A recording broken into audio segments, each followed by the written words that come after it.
Companies across diverse industries conduct a lot of vehicle moves every day. But are you tracking the efficiency and cost of these moves? The level of time and planning, or lack thereof, going into them? Many businesses actually fail to track vehicle movement costs, and that leads them to encouraging, whether they know it or not, wasteful uses of time and money. This is where Draver comes in. We move vehicles daily, at any scale, from local to international, empowered by our AI logistics platform. When it comes to vehicle movement, Draver takes all the heavy lifting off your staff. Your employees are tasked with moving vehicles, people, and packages every day. Draver's simple web interface makes it easy for your people to track and control the chaos. Then, our drivers get minute-by-minute instructions via the app, making sure everyone is on the same page. The Draver platform matches pickup and delivery tasks with drivers and then coordinates drivers to trips. It adds efficient logistics to your operation. Our platform constantly optimizes routes, termination points to origination points, and rideshare versus chase decisions. In practice, it eliminates the need for a chase vehicle over 40% of the time, saving your business time and money. To keep your operation consistently staffed, Draver can predict workforce shortages against daily demand and find insured, vetted drivers ASAP. Best of all, Draver is flexible with your infrastructure. It seamlessly integrates with your software and processes, so you don't have to change a thing. You can use the platform to optimize your existing operations. You can take advantage of Draver's network of drivers, or you can use a combination of both. We make it easy for any business to move vehicles. Whether it's one truck, hundreds of cars, or 1,000 semis, our online platform does it all for you. Sign up today, and we will waive all setup fees, and we'll credit your account with $200 for free moves.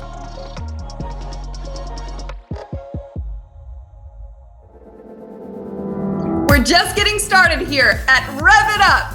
Lizette Gold from Google, David Boyle from Tire Profiles, and a lot more to come at the Fixed Ops Roundtable number 10. Don't go anywhere.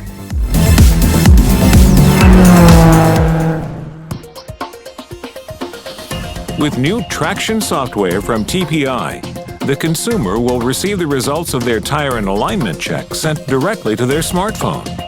As soon as the tire scan is complete from either the Groove Glove handheld scanner or the TreadSpec drive-over scanner, the results of the scan are sent to the consumer via text message. By clicking on the link in the text, a personalized interactive tire health report is generated for their vehicle. Each tire's condition is displayed showing the appropriate color based on the amount of wear. If they click on the tire, the wear profile is displayed for the tires on that axle. Showing the side view of the profile, color-coded based on wear, has proven to be the most effective way to graphically show the consumer what they need and help increase sales. If the vehicle needs an alignment or rotation check, the inspection icon will be illuminated either by the steering wheel or the rear axle. The alignment page graphically shows, using video animation, what the problem is: toe or camber wear. The TireWise assistant helps explain why doing an alignment or rotation is important. With Traction, your customers can shop around right in your waiting room. They're gonna do it anyway, so why not make it easy for them and control the process? By selecting the Shop Around icon, the consumer will be able to see competitor prices. Our state-of-the-art software pulls from pre-selected competitors their current prices for the same tire or alignment service you quoted. Research shows that the vast majority of customers are going to price shop you. Our software allows you to control who they shop, what they shop, and when. You don't need to be the cheapest, but you need to be competitive, and you need to make sure they're comparing apples to apples. And most importantly, if they're not, you need to have the opportunity to educate and explain. You can't do this if they leave and go home and shop around. The web-based e-Tread Tracker report also makes it easy to pass this information around. So, with one click, the person in your store can send all the same information to a spouse or parent, so a joint decision can be made. Not everyone will buy that day. In fact, the data shows that roughly 50% will need more time to think about it. You must have a way to follow up with these customers or you'll risk losing them to a competitor. And we all know if you lose them for tires, you run the risk of losing them forever. The Management Reporting module in Traction produces a suite of reports that gives you actionable data to help manage this process. Missed sale opportunity reports, future yellow tire, marketing reports, and most importantly, a scorecard that shows how you're doing and how each of your people are doing individually. The old saying, inspect what you expect, gets a 21st century upgrade with Traction, with fully automated reporting that allows management to easily and actively manage this process. It's the ultimate tire and alignment selling solution for dealers. Traction, powered by TPI.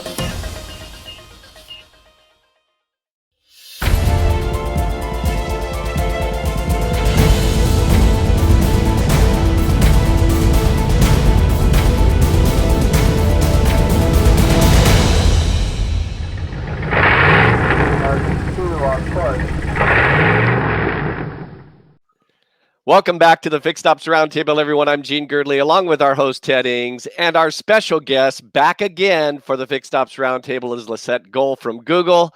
Thanks for joining us. Thank you. I'm so glad to be back with you both again today. And we're spending the day together, so this is just wonderful. I was really jazzed with that 5 companies to watch just a little bit earlier, Lisette. So glad that Google is part of that 5 companies. And again, great strides being made in the industry, and so forward to looking forward to what you have to say today. You know, Lisette Gohl is a great friend of the Fixed Ops Roundtable, everybody. She's the head of automotive retail at Google, and just excited to hear what you've got. Thank you again for having me back today, Ted. I have some great insights to share that I hope will be valuable to everybody watching. So I'm going to dive right in. After nearly 20 years in the industry, the past has been one of the most challenging for us. But if there's a silver lining to this industry, I want to say that these challenges are accelerating change that has been lingering for some time. So today we're going to talk about being ready for the next era of vehicle buying. And change has come fast in the last year, especially. At the beginning of 2020, we really started to experience 10 years of change in only a matter of 6 months. And for the auto industry, for the first time in decades, automakers were forced to change what they sell, the way they sell, and how they sell. And all of this resulted in us reevaluating the way things have always been done. As many state regulations continue to adjust, dealerships across the country may still be shut down in some areas, which is challenging the ability for dealers to move metal. But we know that customers have not stopped shopping or purchasing vehicles. And there's a new need for transportation that has emerged, which is the ability to travel safely, and a new need for how to purchase cars has emerged as well, and that is online.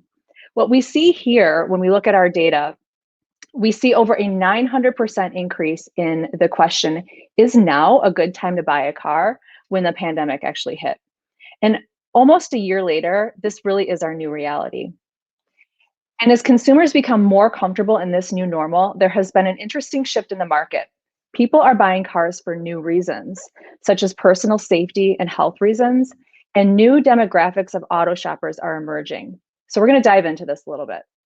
A Cars.com survey reported that 20% of respondents who didn't own a car were considering purchasing one at the beginning of the pandemic. And this has implications on long-standing principles of marketing in automotive, like loyalty. So what these changes point to is now is the time to rev up your digital ad presence.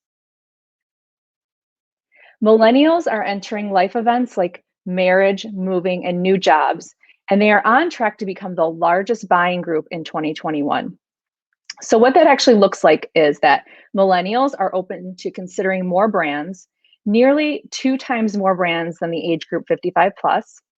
They are less brand loyal. 10% are more likely to switch brands than the age group 44 plus. And more of them are likely to be cord cutters and cord nevers, and more are likely to stream YouTube to their TV screen. So they are more reachable in these OTT formats. So let's dive a little bit into life events. So what we've seen is that life events have stimulated some pent-up demand for vehicles in 2021. So things like moving, weddings, retirement, looking for new jobs, and even pet adoption growth has increased during the pandemic. People who have a life event are actually more likely to purchase a new vehicle within that same year. So in fact, more than 40% of vehicle sales are motivated by a life event. And when we look at our 2020 Path to Research, that's where this data comes from. So as many of these life events have been delayed, paused, or accelerated, the potential to stimulate vehicle sales for 2021 is occurring. And people are reevaluating their immediate surroundings. 16% of adults, which is about 39 million people across the US, are planning to move as a result of this past year. This figure is up 10% in 2019 from 24.5 million people. And they're looking for more space, but they're also looking to be in a community that is more aligned with their values. And all of this can translate into more vehicle sales. We're also seeing the growth in new vehicle launches pushing into 2021, and that is fueling cross-shopping across the industry. So remember, we talked a minute ago about millennials who are more likely to cross-shop. The ability to also have more brands to choose from is a component of that as well. Loan rates are lower, the average transaction price is increasing, and more models are available with the average transaction prices being at an all-time high. So people are cross-shopping more brands, they're cross-shopping between luxury and non-luxury brands, and they're also looking at EV vehicles into the mix. So let's dive in now specifically into the changes in digital research that we've seen. So during the height of 2020, as many as 1 in 4 in-market purchasers said they were delaying their vehicle purchase, while vehicle sales overall dropped as much as 50%. This created a lot of pent-up demand with the combination of people relying more on digital channels to research and experience, while the dealerships were closed and people were social distancing. So we saw 21% increase in more searches per vehicle sold post-COVID. We saw more website views per buyer, 27% increase in page views per vehicle sold on a tier 1 website, and more YouTube views per buyer, which turned into a 40% increase in automotive YouTube views per vehicle sold.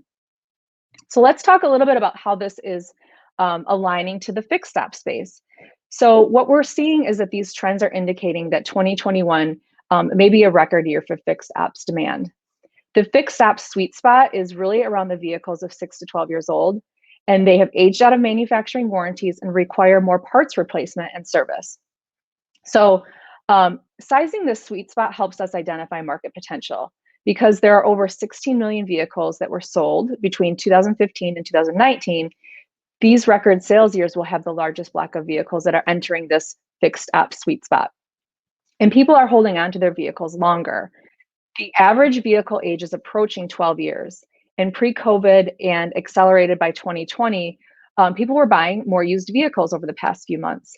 So we are seeing that this affects supply and pricing. And people are also relying on their vehicles over other choices for personal travel, those that used to take public transportation. We talked about people moving, and those going on more road trips is also going to add to the fixed op space. So we're going to talk now about how is the time to rev up your online retailing presence specifically. As we discussed in detail, what has changed is not only just the who is buying cars, but how they are purchasing. So here we have some data from Google Trends. And what we see is that search trends reveal that customers are still interested in both visiting the physical dealership as well as experiencing online options for shopping and buying. So dealerships are not going away. We need to move into more of a hybrid type of an option. And I don't believe this is surprising to anybody watching today. Truly, e-commerce has become second nature to so many of us outside of the automotive space. So for me personally, I relied on the ability to shop online to set up remote learning for my sons, furnish the home office where you see me today. And for example, this pandemic has accelerated industries that were just starting to dip their toes into the e-commerce model. So from Starbucks coffee to at-home grocery delivery. And we've seen online fulfillment of groceries really take off. At first, by necessity, but now it has sustained to become more of a convenience. So we looked at a Gallup poll from August 2019. It revealed that 81% of Americans said that they had never ordered groceries online. This actually included me. But now we see the opposite trend. Over 80% of Americans have shopped online for groceries. Now, coffee and groceries are just two businesses that have accelerated online transactions in today's retail. So let's go back to auto. Making the shift to online retailing is not going to be easy for a host of reasons tied to legacy. Auto, mattresses, and real estate are some of the last industries that have adapted an e-commerce first model. And we can learn from the mattress industry who went all in on e-commerce during these past 12 months. So let's take a look. When we look at the mattress industry today, there are actually some remarkable similarities to the auto business, with the exception of online purchasing. The number of brands considered, the number of physical locations visited, and demographics of 25 to 54-year-olds are making up about 50% of sales.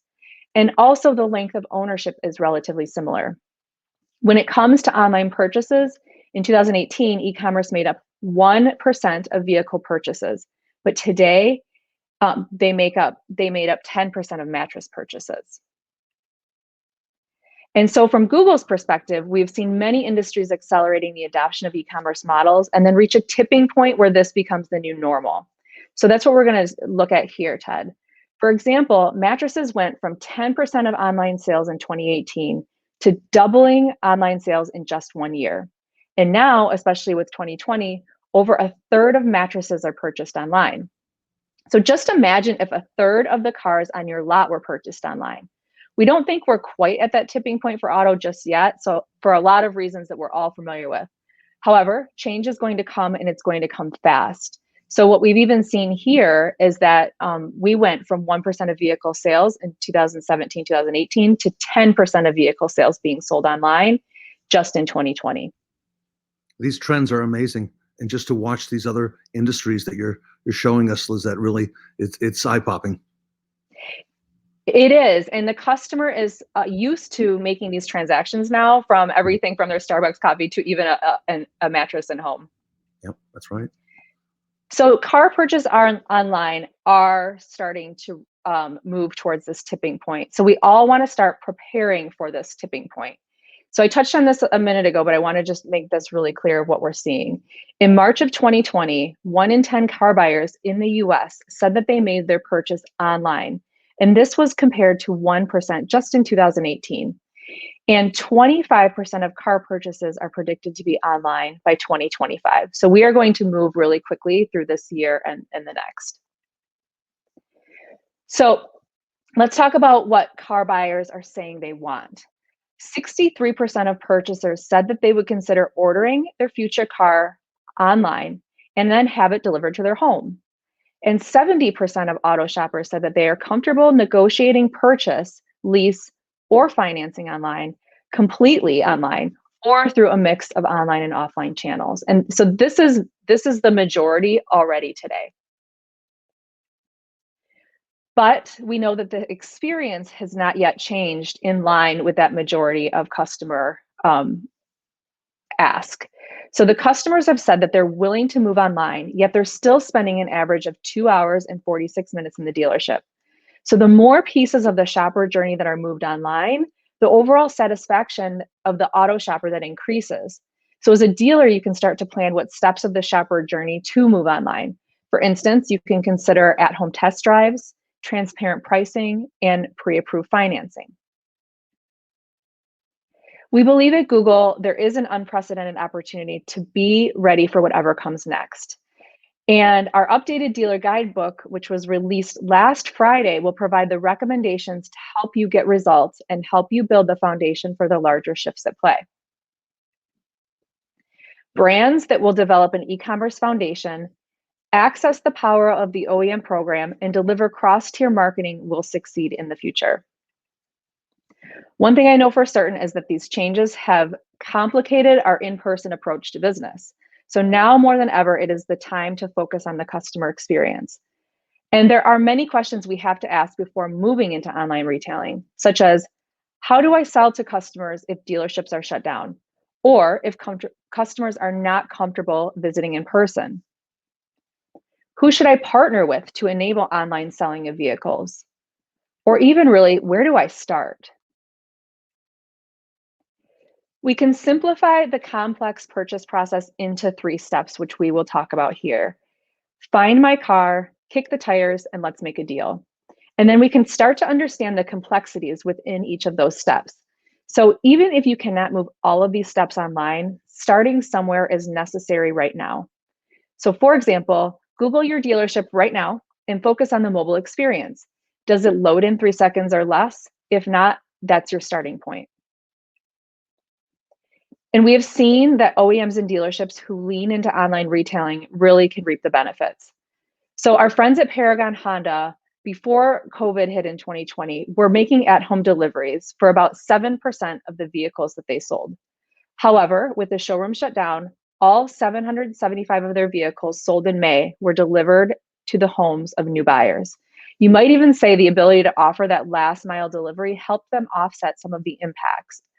And roughly 60% of Infinity sellers who are bringing test drives fully sanitized to the customer's front door. Their research found that 70% of Infinity customers who were aware of the remote offering want it to continue after 2020. And Hyundai has also leaned into their own digital transformation with a focus of online retailing. So while other automakers pushed selling cars online into the 5-year or later plan, which was easy to do, Hyundai doubled down on online retailing when less than 1% of their sales were online. Hyundai launched their Click to Buy program a year and a half ago, which allowed dealers to sell vehicles online through the Hyundai sponsored program. Today, 96% of Hyundai's dealers are enrolled in the program, saving the dealerships almost 30% to their bottom line. While much of the industry was down in sales, Hyundai was able to report retail sales up over 6% in the summer months of 2020. And even as we move into this post-pandemic world, we know customer expectations to move their auto shopper journey online will stay.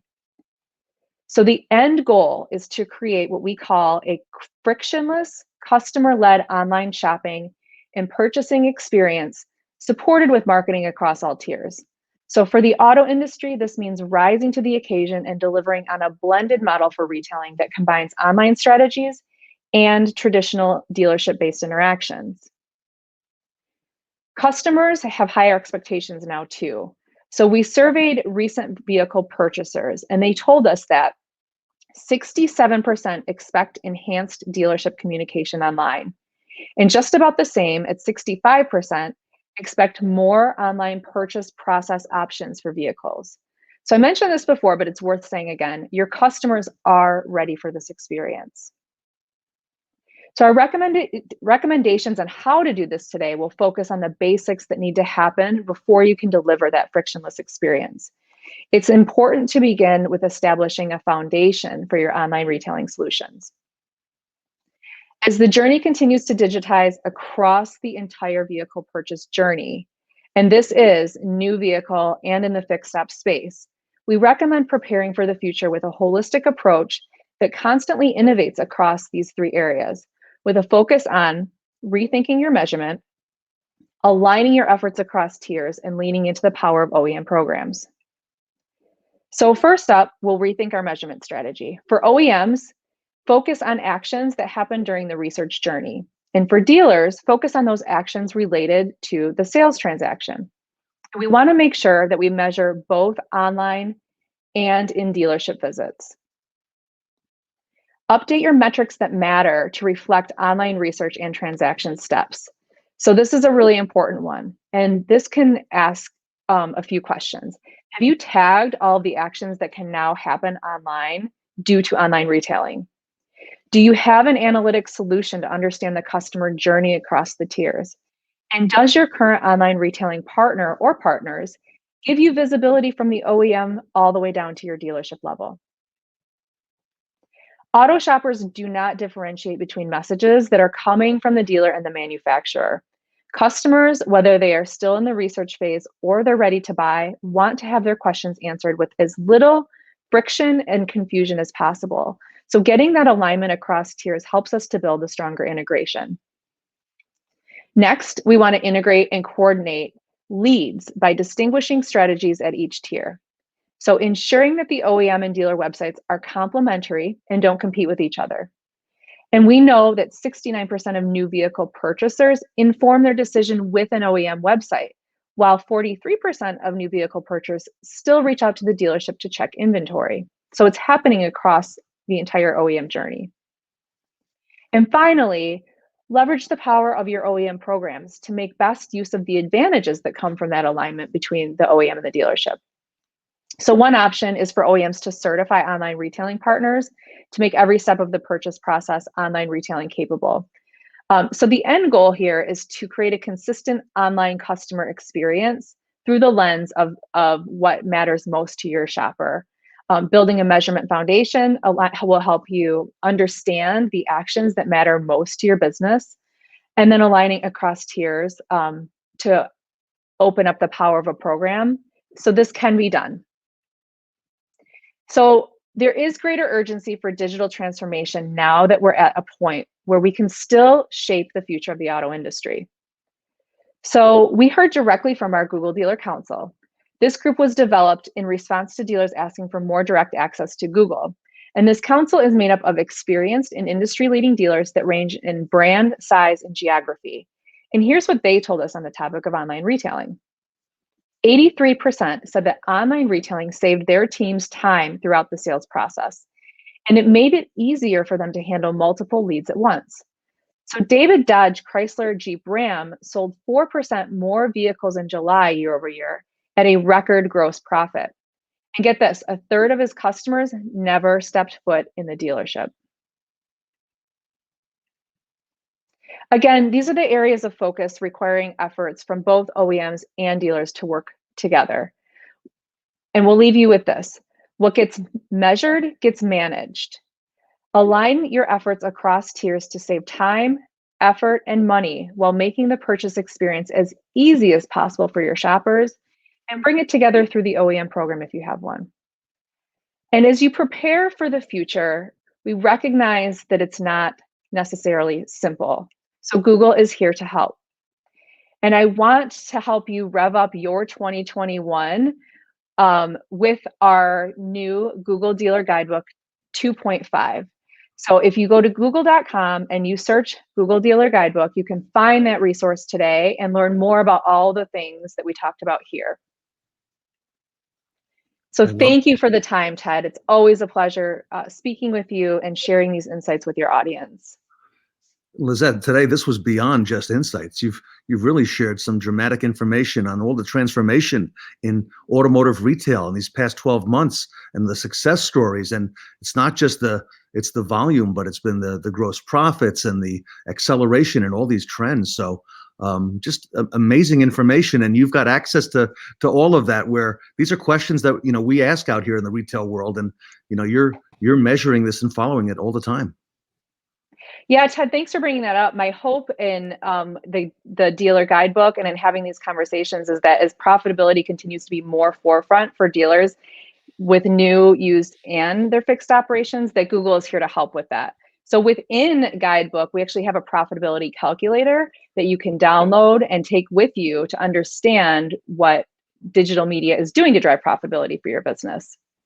Everyone, be sure to go to Google right now and download the Google Dealer Guidebook, and be sure to have access to that. And you can take it one step beyond that. If you'd like to go ahead and ask some questions to Lizette, if you would, we have a QR code up on the screen right now. Take your phone, open the camera, and scan that. That will take you to a Google Meets room where you will be able to meet Lizette right now and have some networking opportunities. Ask her some questions one-on-one about the guidebook, or about processes, or about 2021 and things that you need to be doing, and get that so important information right from Google. And that's a great opportunity for everybody here this morning at the Fixed Ops Roundtable. Lizette, I want to thank you so much. Amazing presentation, amazing information, and I'm going to have some questions for you as well. That's great. I can't wait to see you over there and to see everybody there and meet everyone. All right. Lizette Gohl from Google here today at the Fixed Ops Roundtable. Thank you, Ted. Thank you, Lizette. And don't go away, because David Boyle with Tire Profiles is coming up next.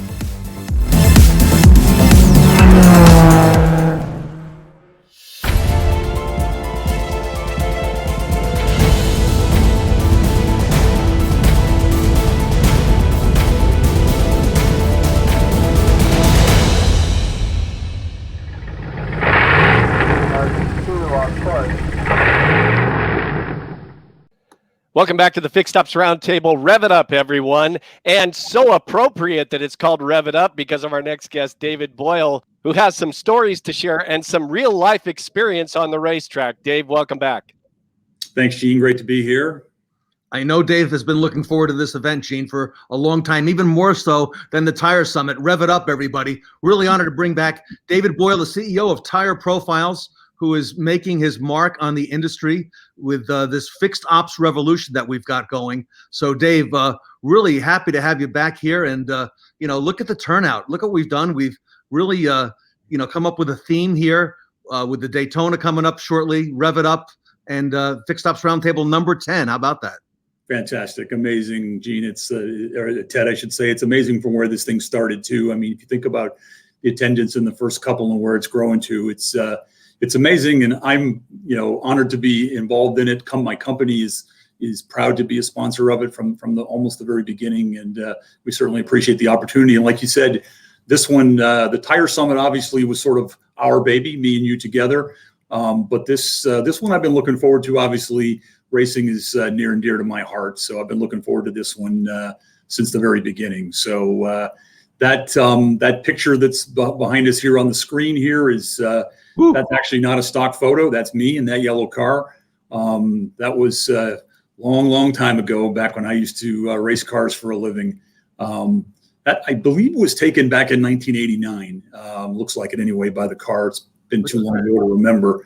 But that was actually a very pivotal year in my racing career for me. I remember fondly because it was sort of a deciding point for me as to what I was going to do. Was I going to stay at this? Was I going to try to take it to the next level? And I decided to stick at it for a few more years and try to take my career to the next level and develop a plan in order to try to make that happen. And was somewhat successful executing that plan. And it's kind of what I want to talk about to the groups today here is about planning and specifically business planning. It's that time of year. It's Q1. We're partway through Q1 now, and we've all set our plans for 2020, 2021, and 2020 was certainly not a great year for a lot of us in this industry and dealers for sure. And everybody is setting their plans for the new year, and I'm quite sure that they've got plans for your service departments in terms of growth. This is a simple business when you think about it. We sell things to customers. So at the highest level, the easiest way to grow your business here and grow revenue, I should say, is to get either more customers or sell more per customer or some combination thereof. And I'm assuming that every dealer has a plan. Everybody wants to grow, I'm sure. And every GM dealer's probably sat down with their service manager and said, what are you going to grow this year? And he's given them a number. And that's all fine and dandy. But the question I want to talk about today is, do you really know how?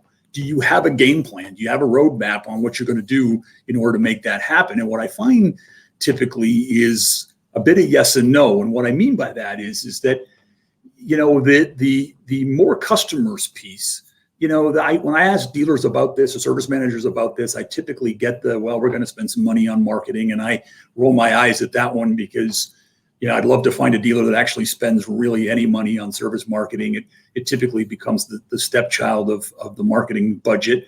But when I talk to most service managers, I get their traditional answer, and that is, well, we need sales to sell more cars. In fact, I was having this conversation with a good friend of mine and service director not that long ago, and that first thing that came out of his mouth was, we need this COVID thing to get behind us so that our sales department can start selling more cars because it's impacting our business. And, I listen to that and I hear that. I know that's traditional way, but it worries me because, the question you need to be asking yourself is that, given the headwinds that this industry is facing on the variable side going forward, is this really the best plan?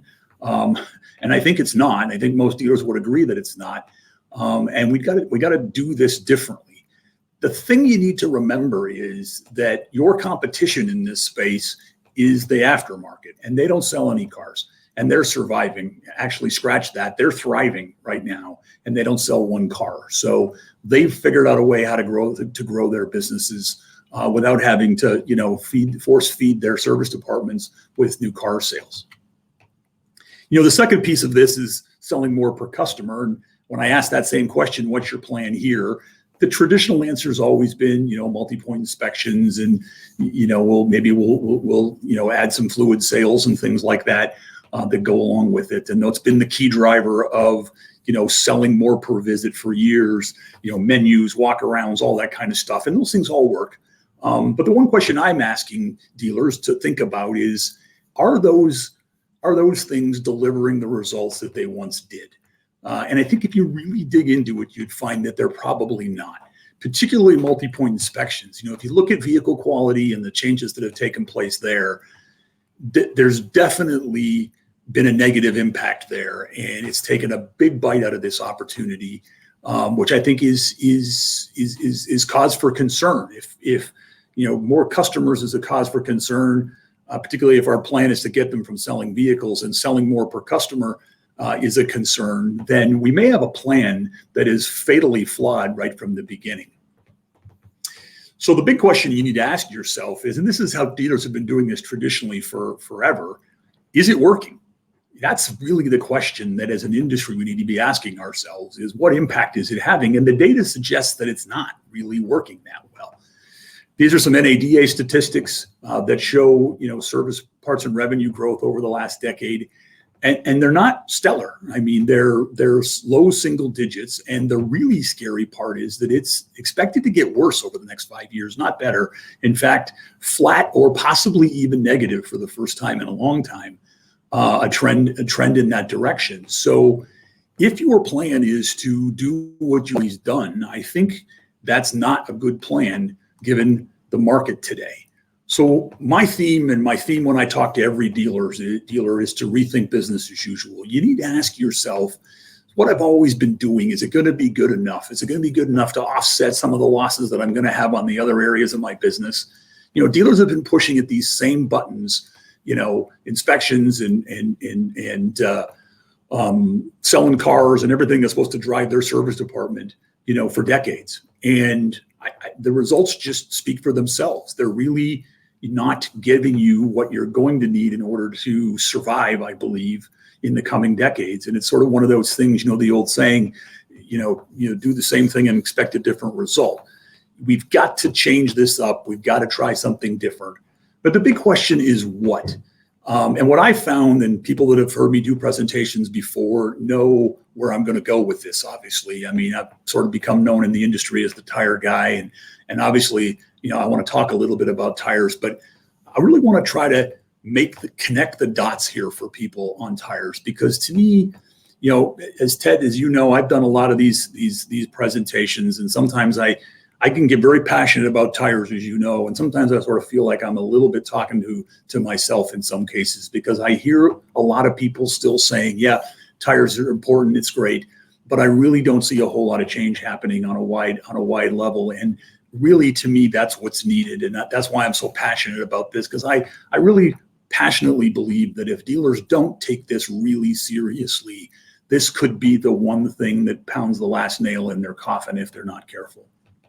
So where does this all begin?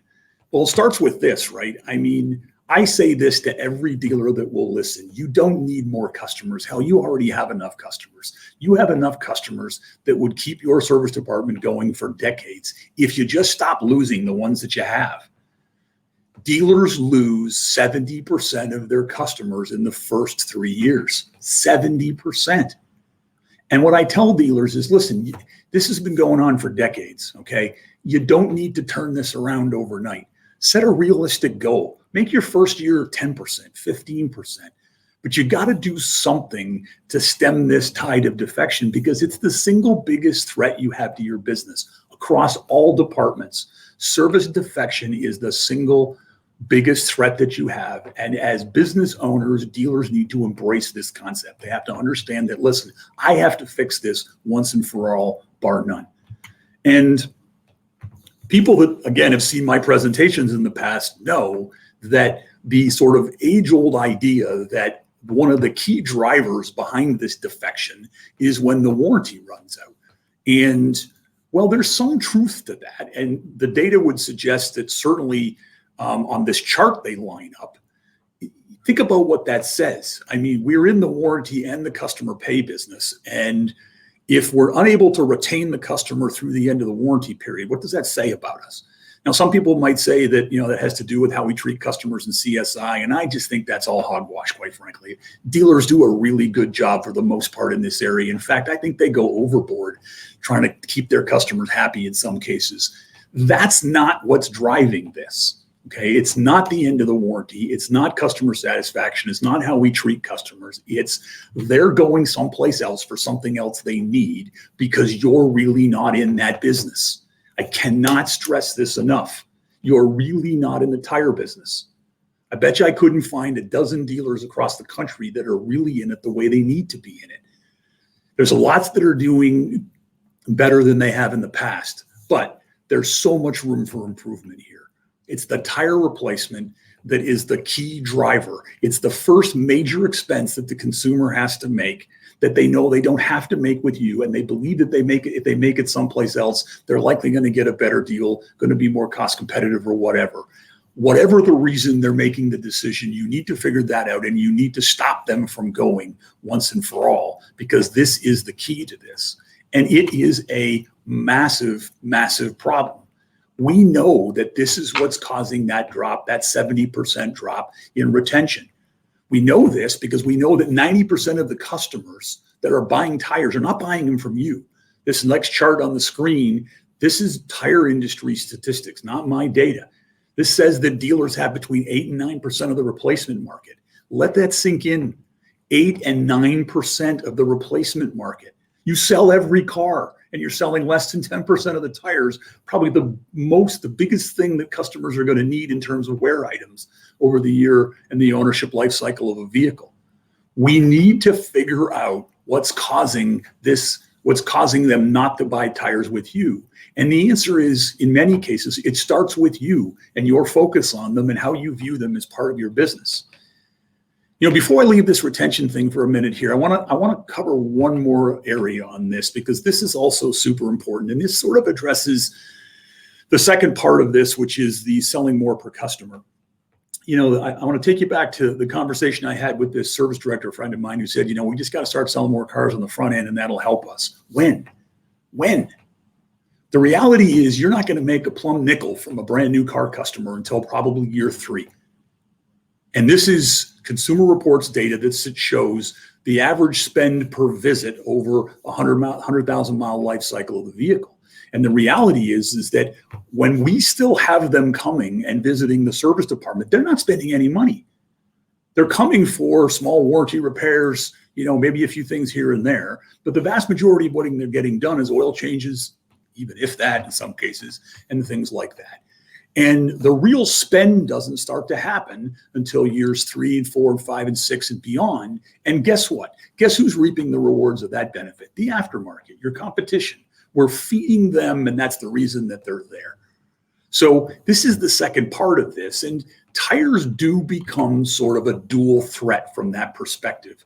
They are your key to success with both things, both more customers and selling more per visit. Okay. If we stop them from defecting, you don't need more customers. And again, start small, 10%. Okay. And the longer you keep them, the more opportunity that you'll have to sell more per visit. And that's going to start to go up as well. But it's also not just over time that I want to talk about for a minute, because the sell more per visit has some interesting twists to it. The higher mileage stuff comes eventually as you retain the customer. But there is a ton of customer pay wear work that is typically associated with tires, and just good things happen when you start selling tires. Really good things happen when you're taking tires off, when you're inspecting brakes, when you're rotating tires, when you're looking at things around the wheel. You find additional opportunity that if you let the tire sale go to the aftermarket, they're going to find that opportunity. So what does this look like?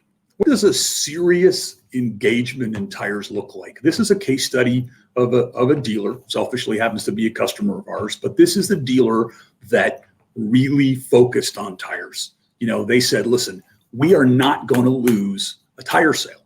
Okay. Every customer that buys a tire in our marketplace, in our market area, is going to buy it from us no matter what. And they put that focus in place, and you can see the growth that they've had. Okay. This is an amazing commitment to not losing tires. Over an 18-month period, their tire sales have shot up over 300%.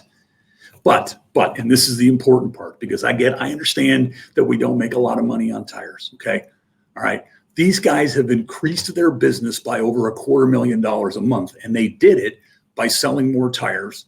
And where the majority of the money came from, alignment sales up 263%, brake rotor turns up 231%, brake pad replacement up a whopping 424%.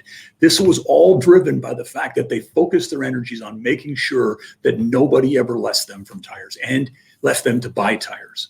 And one of the best parts about this is the impact. Don't wait till 22. Modify your 21 business plan, okay? Do it now, because the impact on this will be felt immediately. There's opportunity in your drive today, okay, right now, that you are missing when it comes to brakes, alignments, tires, and all of that stuff. This dealer increased their revenue first month, okay, with this commitment of over $36,000, month one. And a big chunk of that came from one of the last things that I want to focus on before I wrap up here is alignments. There's such an opportunity here with alignments. Tires is like I said, is the key to the safe, if you will. But once you open that safe, the brake work, the around the wheel work, it's all there. Alignments may be one of the biggest missed opportunities that dealers have. Okay. We have data. My company has data from over 25 million vehicles. All right. And from that, we have learned that dealers are typically capitalizing on less than 20% of their alignment potential. Okay. There is in average, for an average size dealer, there is a $20,000 or $30,000 a month potential increase in gross profit just from alignments alone. If you dedicated yourself to a process to get every tile, maximize every tire opportunity, and make sure that you're selling every alignment opportunity that you have, you will undoubtedly have to go buy an additional alignment rack. I can almost guarantee it. 4 out of every 10 vehicles in your drive today needs an alignment. Think about that. Okay. 2 out of every 10 vehicles in your drive today needs a tire. Think about that. That work is not being done in many cases in your service department. And that's what's leading to the defection. And that's what's leading to you losing all of those high dollar service tickets as the vehicle ages. That's what's leading to you needing to have a plan, quite frankly, to find and conquest more customers and figure out a way to sell more off of multi-point inspections. If you just kept the customers and you sold them the stuff that's not being sold today on your drive, legitimately needed services on your drive today, you would solve this problem. Again, I can't stress this enough. If this is not part of your plan, okay, if selling, and I want to emphasize this, it's not just about, well, let's do tires. Get serious about it. If you decide to get really serious about tires, and if you take the same approach that this dealer and others have that says, you know what, I am not going to lose a tire sale. Okay, that's going to be our mantra around here. No one's going to buy a tire in my market area from any place other than me. Then you will guarantee to get these types of lifts. I'm fearful that if you don't, you're going to end up like this guy. And I'm going to close my presentation with a couple of more shots from my past. I wasn't always on the track, as you can see, Gene and Ted. That was not one of my finer moments. I actually think I was leading the race too. I don't know what happened. Probably already had the check in hand or something in my mind, and lost my concentration and ended up, as you can see, in the tire wall and sitting watching the end of the race and crashing out of this race. And my fear is that if dealers don't get really serious about tires, a lot of them are going to end up crashing out of this race. And obviously what I mean by that is that I think there's going to be a lot less of them around in the coming years as this business continues to become more and more challenging. We have got to look for the most obvious opportunities in front of us, which is to increase their tire sales. Fantastic. Dave Boyle and Tire Profiles, the technology that you need today, right now in your dealership to capitalize on these tires and then the alignments and the brakes and everything that goes with the tires, everybody. It all starts right there. Nobody tells it better than Dave Boyle. And Dave, thank you so much. Hey, got a lot out of that. So I appreciate it so much. And also the racing pictures. Ties. Well, again, guys, I appreciate being here. This has been a fabulous forum for me personally and for the company. And it was fun to kind of share some of these pictures. I got an opportunity this week. I've been going through some boxes and boxes of, so there's probably some people on our broadcast today that don't even know what these things are, but actual photographs that I've got here from the 80s. And it was fun to do a little walk down memory lane there too. So I thank you for that opportunity as well. So thanks again, guys. Appreciate the time today. And boy, this is going to be, it is a fantastic event that we've got going here. And I'm looking forward to getting off the air here and listen to the next presenter. Everyone, you'll see a QR code coming up on the screen now. If you'd like to meet with Dave right now, right after the presentation, do some networking, ask some questions, ask how some of these things will apply to your dealership, how some of the technology works. Dave is available, so please go ahead and scan the QR code. You can meet with Dave right now and go ahead and ask some questions. So Dave Boyle, Tire Profiles, here at the Fixed Ops Roundtable. Thanks again, guys. Appreciate it. Thank you, David. Always great information and a huge opportunity for more success in your service department. And Ted, everybody needs to stay with us because there are more fantastic speakers and success strategies still to come right here on Rev It Up at the Fixed Ops Roundtable.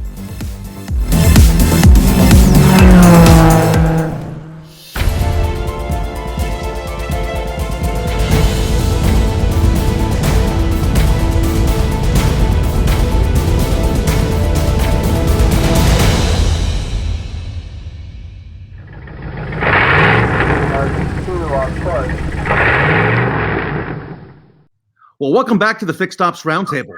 And I am very excited to introduce the Strategies for Parts Growth panel. And this one has been in the works for quite a long time. And I want to welcome our sponsor, Revolution Parts. And today we have the marketing director of Revolution Parts with us. That's Mike Rich. Mike, welcome to the Fixed Ops Roundtable. Hey, thanks for having me, Ted. I'm revved up and ready to rock on this panel today. Hey, we finally got you online, right? Face to face. So we're honored to have you and honored that Revolution Parts is with us. Great things happening with your company throughout the industry. So without further ado, I'm going to introduce the moderator of our panel, Mike, and that is none other than Jason Kerstetter, who is a great friend of the Fixed Ops Roundtable and has spoken at a number. Jason, you spoke at our live events remember back in the days when we were actually physically all together and able to do that. Jason is the partner at Dealer Profit Center. And Jason, I'm going to go ahead and let you take it away. Thanks, Ted. I really appreciate it.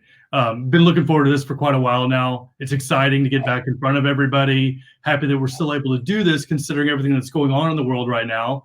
Why don't we just take a moment just to kind of welcome our panelists today, and we'll just go around real quickly. Everybody could just wave as I say your name. We got Mike Rich from Revolution Parts.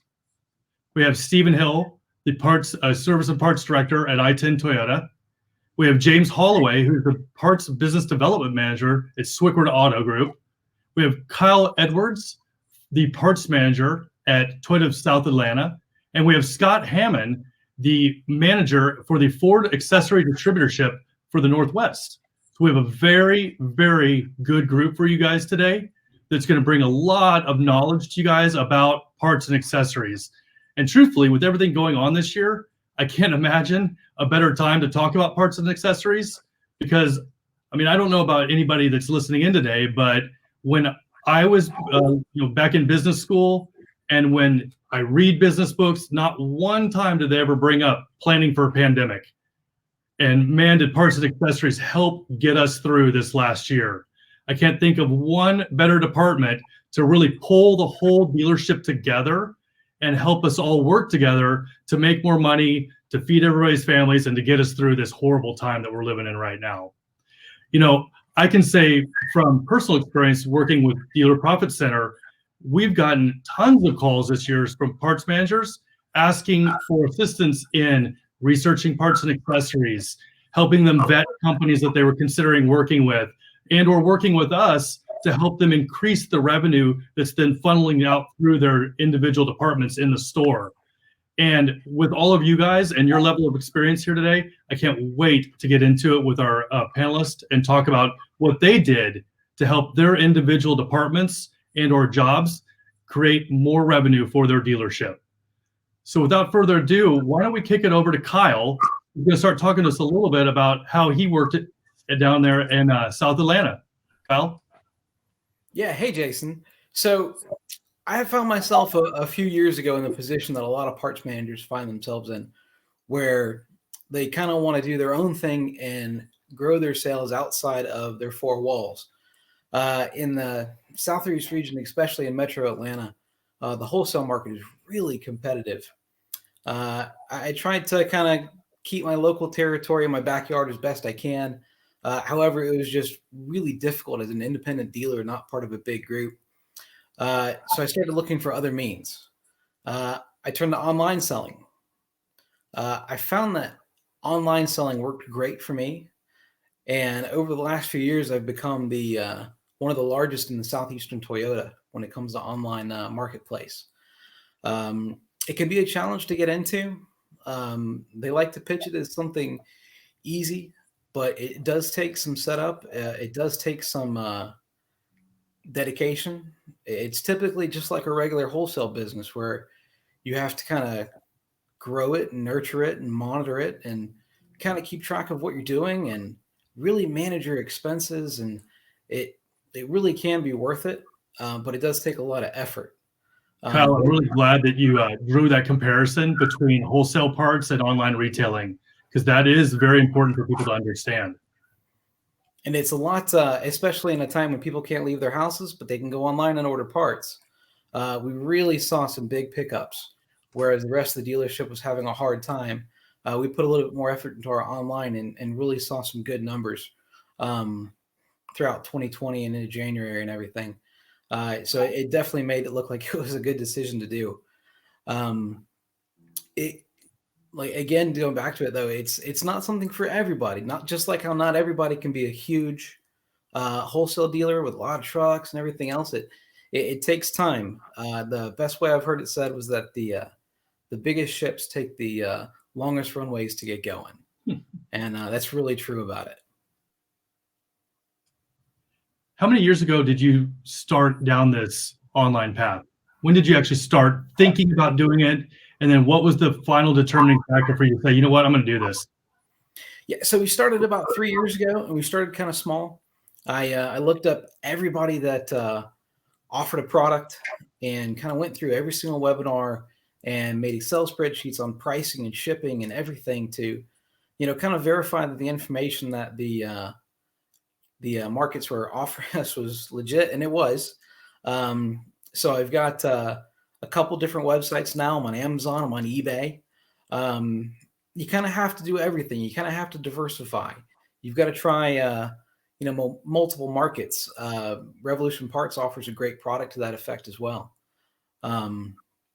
You have to try the multiple avenues is really where it's at. You can't put everything in one basket. What do you think when you were setting this up? Now that you can look back in the rearview mirror, what's one thing that you think you would have done differently, or you wish you would have known when you were starting up? It's really difficult to say. There's no playbook for it. The online market is constantly changing. There's more dealers getting on it every day, and if you want to do online sales, you've got to get into it sooner than later, because it does take a while to kind of really get rolling. Right. It's kind of like everything that happened, and it was a learning. Maybe I should have made a decision in 6 months instead of a year of changing platforms or whatnot. But like I said, we're the third largest in SET in 2019, and waiting on that 2020 number, should be first or second. And it takes time, but it's really worth it. And very impressive, because SET has always been very aggressive when it comes to parts and accessories. So that's quite an accomplishment. Great job with that. When you're sitting down, how many people do you have on your team helping you run this department, online retail? So the nice thing is that we kind of figured out that you don't really need any additional staff. My wholesale manager also does my online. My warehouse manager also packs everything. And then I have one of my shop counter people who actually ships everything and sets it aside for the shipping companies. So it took some kind of rethinking and kind of rebalancing people's responsibilities. But it didn't really, we didn't have to hire any specialized staff. We didn't have to have any specialized, machines or equipment or anything else. We were pretty much able to work with what we had. Nice. And then one thing that's always intrigued me is how do you manage your online reputation for like ratings, whether it be on your Amazon store, or your eBay store, or even through your Revolution Parts site? How do you manage that, or what's your thought process on that? Sure. So the biggest thing that you can do is, people have a certain level of expectation when, one, they're buying from a dealership, and then two, when they're buying parts online. If you act like what they think a dealership is going to act like, then you're going to have a bad reputation, especially with places like eBay and Amazon, where you can get penalized and your account can get put on hold and whatnot. It's super important to have positive communication with the customer. If you're proactive and you exceed their expectation, a lot of the time that's mostly what they're looking for. It's just a certain level of communication. Respond to communications, respond to emails, go above and beyond. If they don't think you're going to contact them with a problem, contact them, verify their information. If you follow through, most of it will pretty much sort itself out, but you just have to treat it like a real business. The customers may not be in front of you. You have to treat it just like any other aspect of your business. And treat the customer like you would want to be treated, right? 100%. That's awesome. Thanks so much for that, Kyle. That's great, because I know a lot of people out there are looking to get into that. So that's a great little kind of introductory, kind of little giving them advice on how to take the first step, because that's always the hardest step, right? Just put your foot in the water, right? That's right. Thanks so much, Kyle.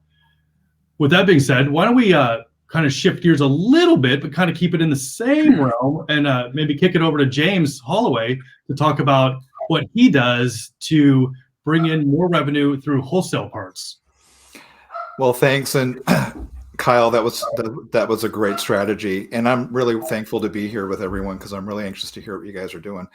My strategy involves basically a three-pronged approach. And what Kyle said earlier about diversifying and treating things as a separate standalone business is vital. So the big three for me is going to be mechanical, wholesale. Number two is going to be collision, wholesale. And number three is going to be e-commerce. And all those things combined together, I've always said this, it's always about small little things. It's never a big thing that happens, right? It's a series of small things over time that how you grow your business. And I will say this, you have to treat wholesale as a separate standalone business. Okay. So many dealerships I've been in, I see where there's somebody working the counter. He's probably working the tech counter, has two techs in front of him. He has three retail people, and there's phones ringing off the hook. And, that doesn't really work. So I recommend to any dealer, if you're going to get serious into the wholesale game, you got to have a plan. You got to have an action plan, a business plan, have a strategy. And the other thing is make sure that you have a CRM. Okay.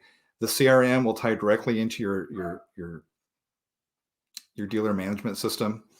That information changes daily. You have to know the trends of what's going on with your top customers. And I've always said wholesale is everybody says it's like the 80-20 rule. Okay. 80% of your business comes from the top 20% of your customers. In wholesale, I think it's really like 95-5. I think the top 5% of your customers is what's driving the majority of your business. And what would happen if one of those top 5 customers would drop off? Would you be alerted to it? And if so, what type of strategy are you going to take? And furthermore, with wholesale, you have to know what customers are increasing and what customers are decreasing. And you got to know what segments are driving that overall increase or decrease. In the case of a body shop, we all know that collision parts are very, very competitive. I call it a race to the bottom. We're price matching. We have all these insurance estimates that we're trying to convert recycled and aftermarket parts over to OEM, and we do a good job at it. We're averaging right about 70% conversion on those things. But when you're in the wholesale game, you have to be in it all the way. There is no half. You have to offer all of the online procurement ordering platforms like RepairLink, Collision Link. We're on OPS tracks. We just started with CCC, which we found CCC actually owns 80% of the estimating platform space. And all of these things put together will create a separate standalone business, a separate revenue stream that just happens to come through the parts department.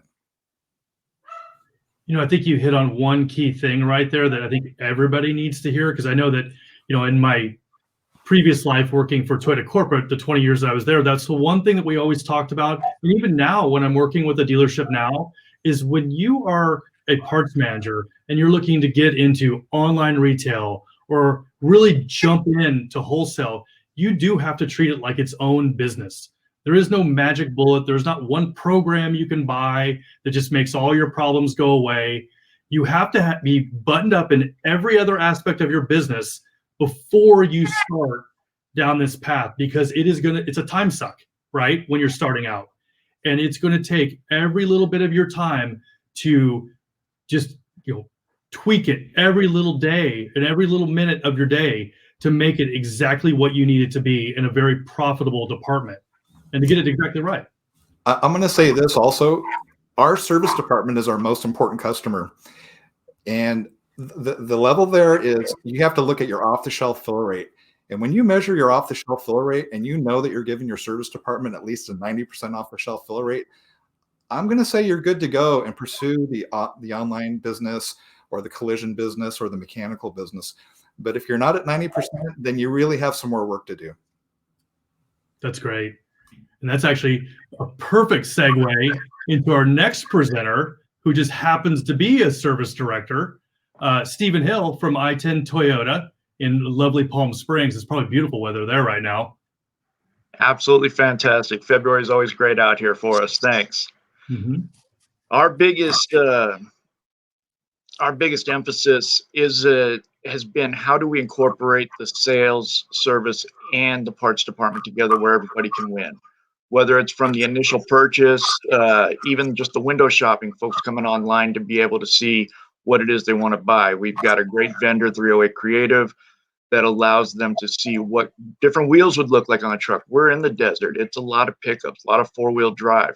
These are areas that when we sat down as a management team, how can we increase the extra revenue through the parts department that was going to incorporate both service and with sales?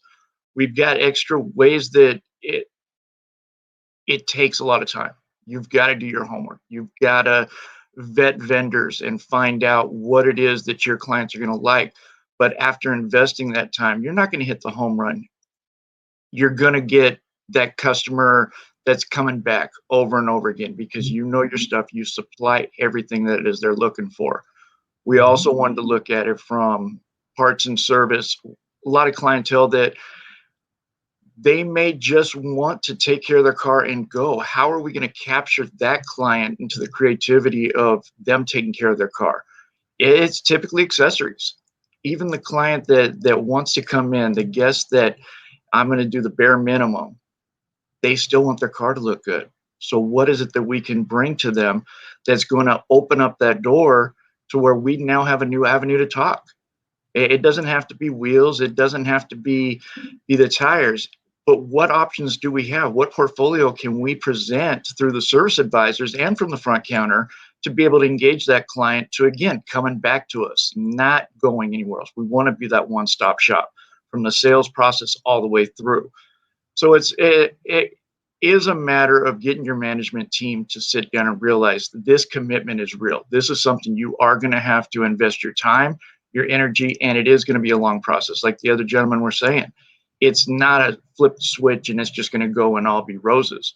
You are going to put your time into it. But if you do it and you do it right with the dedication, it doesn't have to stop with just the service side of it. It can be something where parts is incorporated and can be part of that customer experience too. It's absolutely fantastic. The relationships we've been able to build with car clubs or truck clubs, the SUVs that go out into the desert, and they may have some ideas of items we've never heard about before. So that's a whole new avenue of doing the research, doing the homework, and what can we do to offer to these folks. But we want to keep them coming here for every part of their aspect with their car.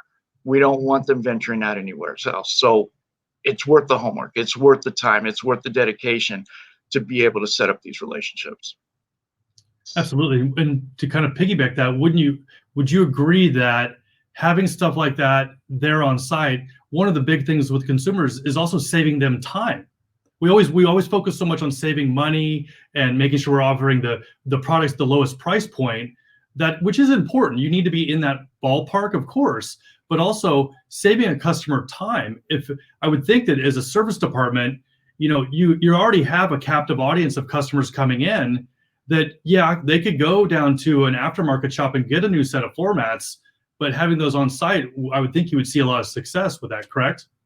And a lot of the clients' time is more valuable than the money. Not to say money's not important, but especially now with the crisis going on, that's even magnified even more. So I gave the example earlier of working with the sales department to have different options out there. We want to try to keep at least 2 on site. So we sell one, we still have something, whether it's a lifted truck or it's a Camry with the special California wheel package that we offer. We want to make sure that there's always that option there. One, you're going to get some of the folks that it's the impulse buy. That's what I've always wanted. I didn't realize I wanted it, but I love it. Let's take it. But you're also going to have the folks that, yeah, I want to come down, boom, boom, boom, and do it. I don't want to have to return in 3 to 5 days. I don't want to have to return the next day. Make that convenience there.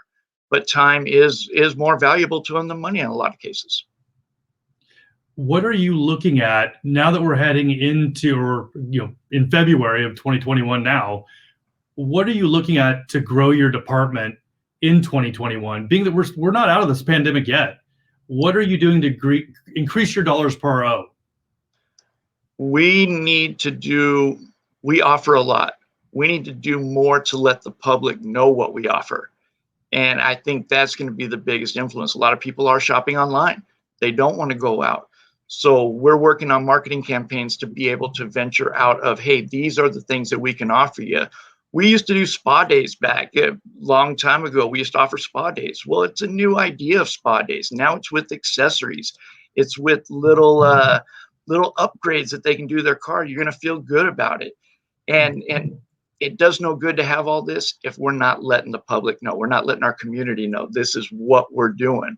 And so it'll be the word of mouth from the car clubs. It'll be the word of mouth from the regular clients. But we need to venture out a little bit further and get those folks that wouldn't have thought of a dealership as being a place that they can get these type of items and get this type of treatment.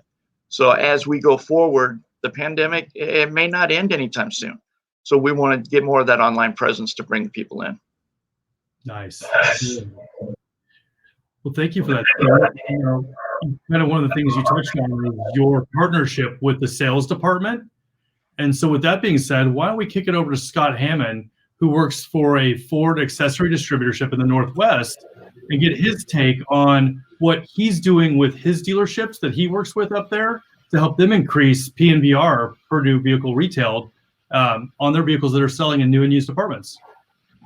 Perfect. Hey, thanks a lot. Every day I've been working with the dealerships for the last at least 10 years, and with a main focus on driving new profits. That's what we do with the accessory world. But, growing up in the dealership business myself, customer retention was a big thing that we had to worry about each year, whether the market was good or bad. With the COVID, it's really changed the way that we've done business, and it's really affecting the margin compression. So we've actually had to change the way we're doing business in the accessory world at the dealer level. No longer is the accessory game just a parts program. It's a dealership program. And in order to stay successful now and moving forward, we're going to have to change the way that all dealers are doing it. And I've kind of worked on a more of a hybrid approach where I've torn the walls down between the 3 different departments or the divisions, sales and parts and service. And it seemed that there was always not necessarily a lot of infighting, but everyone was siloed, and they were always protecting their own core of business. And anymore, we can't do that. So working on that hybrid approach, kind of trying to develop why it's important to sell accessories throughout the entire dealership. Because again, it's not just parts profit, it's service profit, sales profit. Everyone can make money. And moving forward, we're going to have to turn these dealerships into destination dealerships. Just like Steve was mentioning, there's different options. And also Kyle was talking about the online options. We've got a ton of different opportunity for the customers to purchase accessories. But ultimately, we want the customers to be buying from the dealership. And all in all, we have the customers ending up at a Sketchy Bob's down the street, or your local off-road shop or custom shop, spending a large amount of money.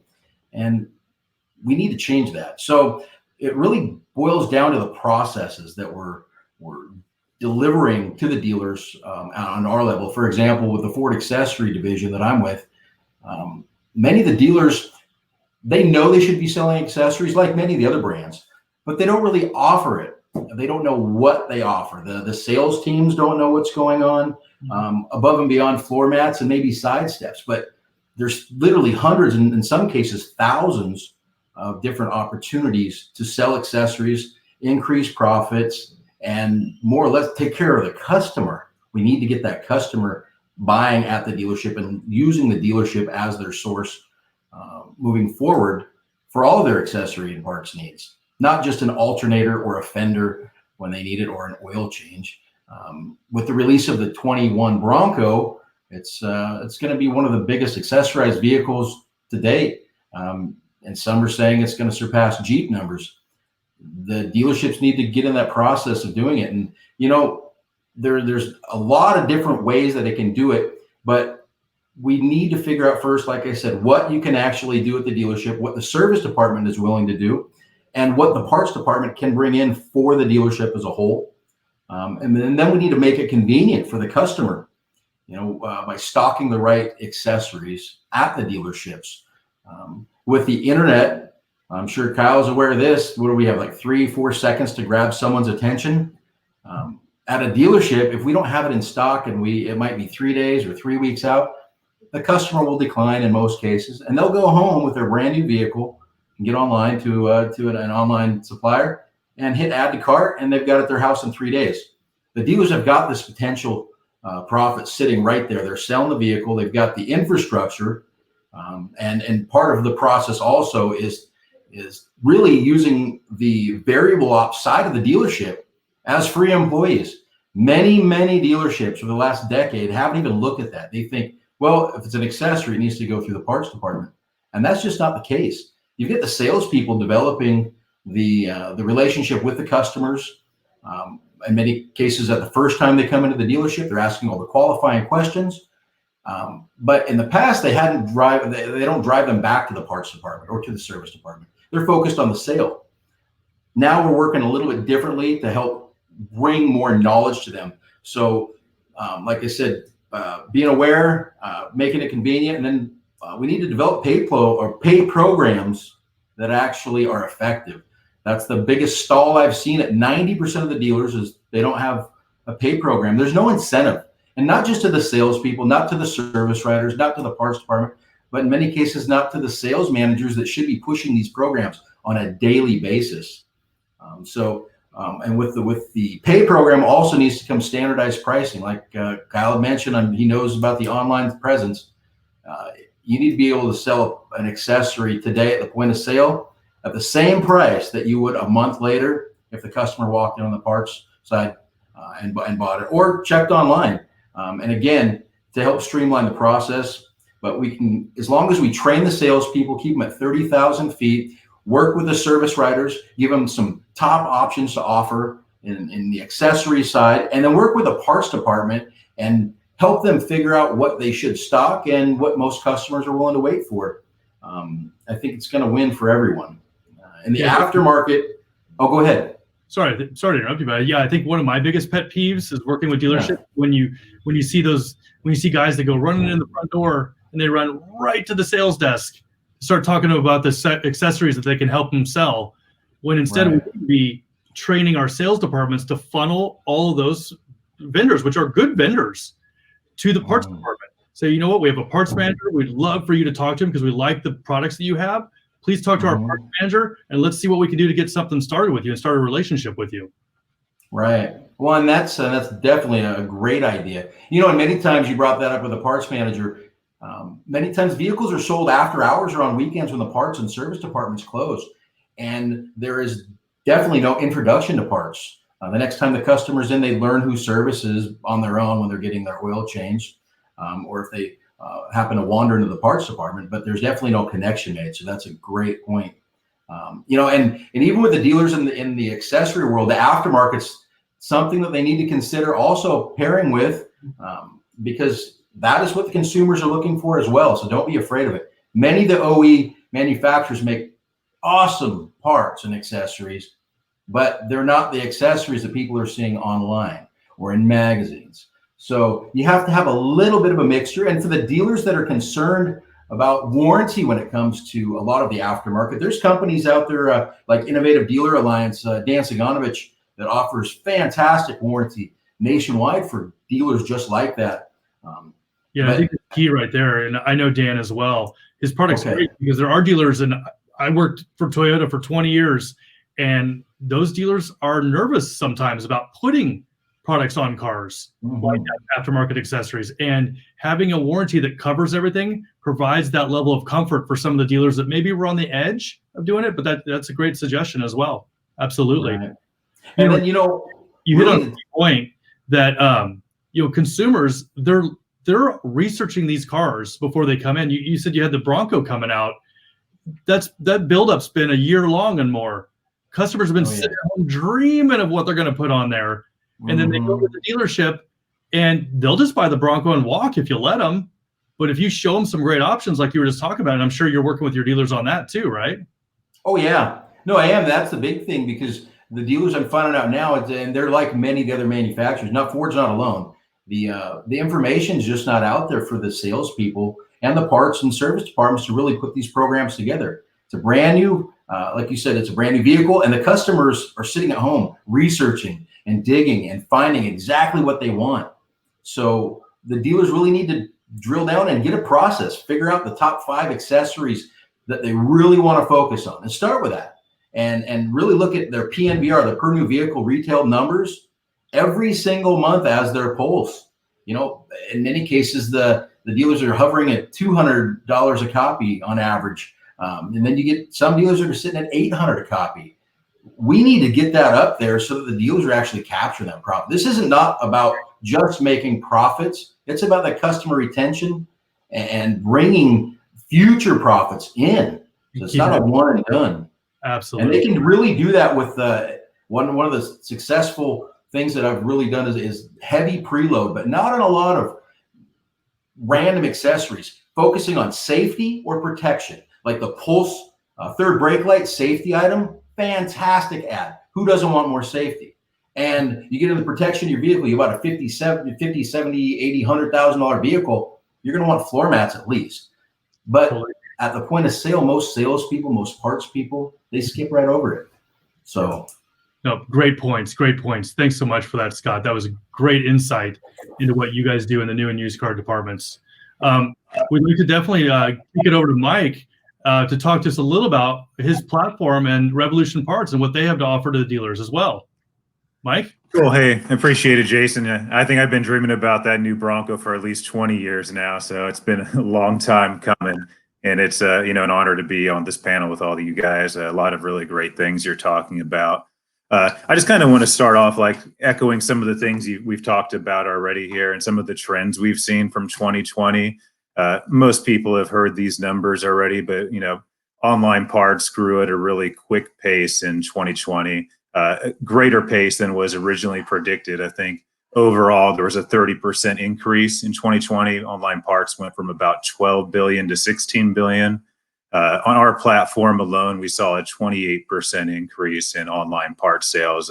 We had a lot of dealers at the start of the pandemic who were really worried at first, that, what was going to happen, and some people thinking about canceling or hopping out of online part sales.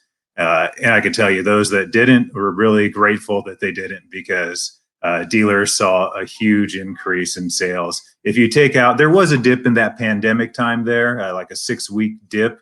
But if you took that out of the equation, part sales were actually up about 52% overall online through the platform when you pull out that little, first dip from the pandemic. So it was a really, period of growth, and online part sales have been growing prior to that. It just really pushed people online and, sped that growth up. Another thing that was really interesting we saw in 2020 was the growth of people using mobile devices to purchase parts.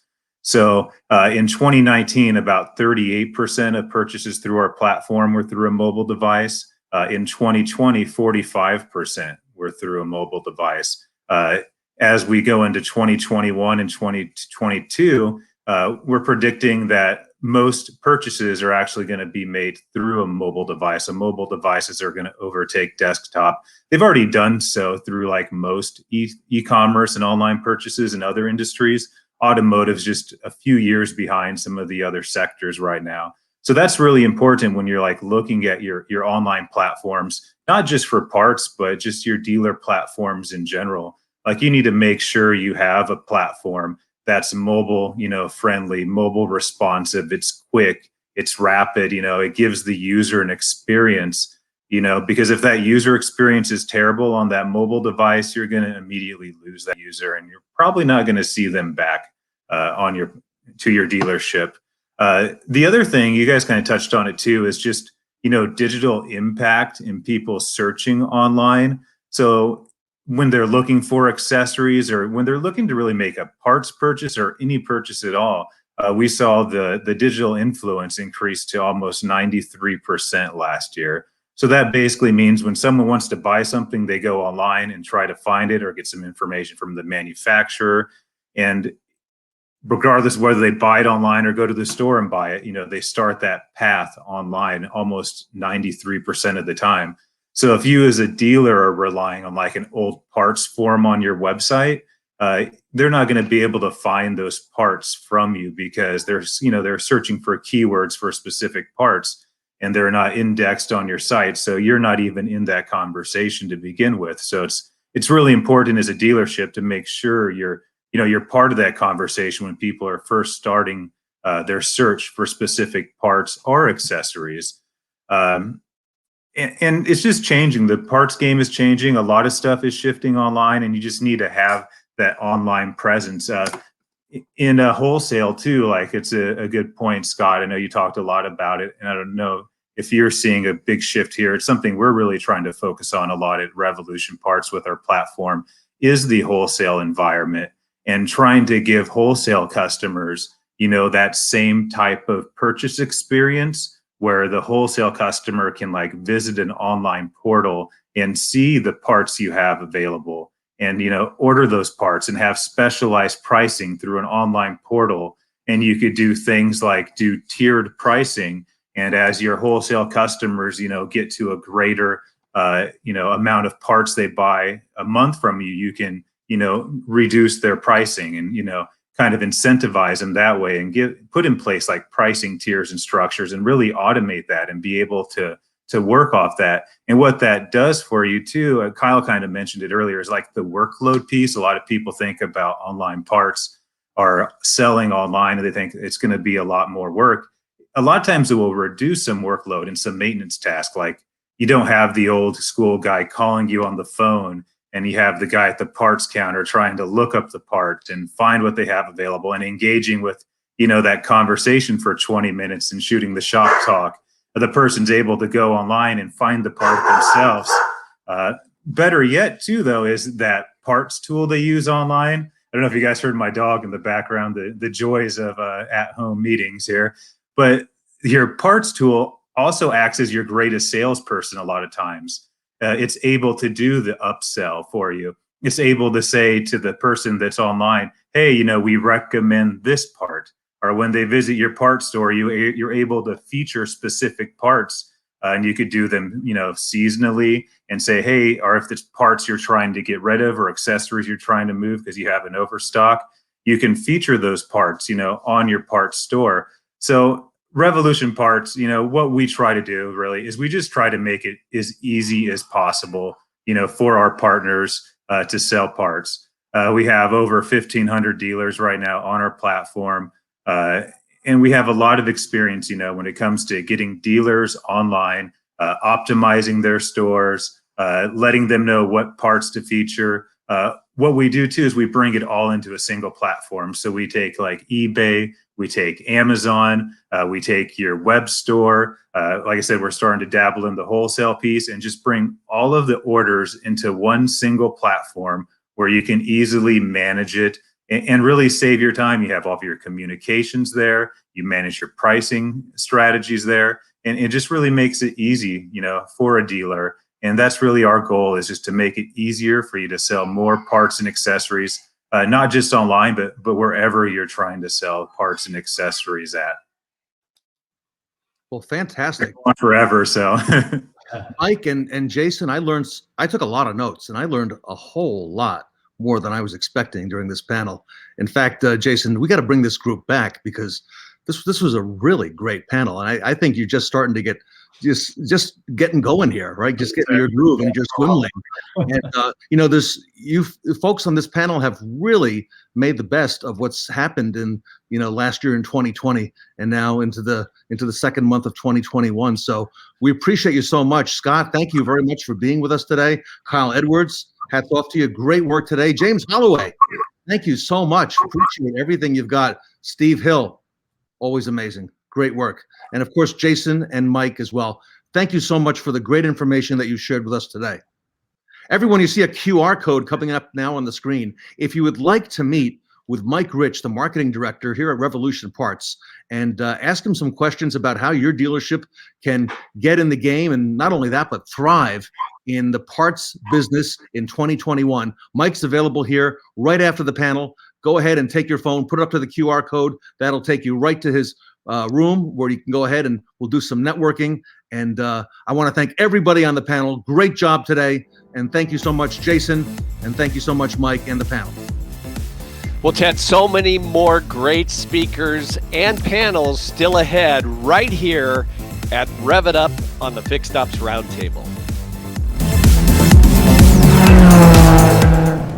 More than 1 in 4 vehicles on the road today has an unrepaired recall. OEM efforts have fallen short, not only because it takes persistence to connect with consumers, but because it's nearly impossible to locate second, third, and fourth generation owners. That's where we step in. Using data, technology, and communications, Recall Masters connects dealerships with 3 times more owners than the factory, not only from your DMS, but prospects who have yet to service with you. Making driver safety a priority not only benefits consumers and protects the OEM brand, but unleashes impressive service and sales revenue opportunity for your dealership. We are the preferred partner for several manufacturers and 4 of the nation's top 5 dealer groups, supporting all major brands, most of which are too busy with existing operations to attend to the flood of consumer inquiries about recalls, the repair process, to drive the vehicle or not, whether parts are available, scheduling the appointment, and on and on. We'll serve as your outsourced recall department. We'll lift the entire burden from your shoulders, delivering multi-channel, multi-touchpoint customized ownership communications to our dedicated call center that walks consumers all the way through the process, even scheduling the repair appointment directly onto your scheduling platform. For consumers, the one call does it all process makes it convenient, resulting in more repair appointments. All the peerless data, technology, and communications. A turnkey recall department for less than half the cost of a full-time BDC agent, preserving BDC resources for activities less resource-intensive than recall management. Let's get started by looking at the opportunity around your dealership. Provide us a few details and we'll run a recall opportunity report for your PMA and beyond. But hurry, consumers are looking for an authorized service center to address their recall. Safer vehicles, better informed consumers, and empowered dealerships. Recall Masters, the auto industry's recall solutions leader.